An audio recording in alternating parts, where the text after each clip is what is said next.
Udah masuk akhir bulan tapi tetap pengen nongkrong sama teman-teman. Nah, makan angkringan aja guys. Nah, angkringan Kapten ini lokasinya ada di pinggir jalan pusat kota, tepatnya di Jalan Ahmad Rifai di depan Pondok Prasmanan. Aneka sate-satean dan lauk di sini mulai dari 3 ribuan aja. Dari dumpling, bakso ikan, bakso ayam, sate telur puyuh, sate usus sampai sate kulit pun ada. Ini sistemnya kita pilih sendiri, nanti setelah kita pilih kasih ke abangnya buat dibakar. Ada juga minuman di sini, dari yang hangat sampai yang dingin ada semua. Nasinya juga tuh ada pilihannya dan dibakar juga. Wanginya, kita bebas memilih aneka minuman dan minuman di sini tuh murah-murah banget loh.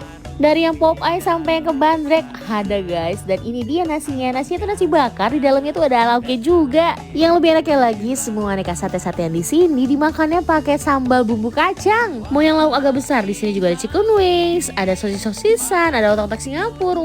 Lengkap guys. Angkringan Kapten ini buka sampai jam 12 malam. Jadi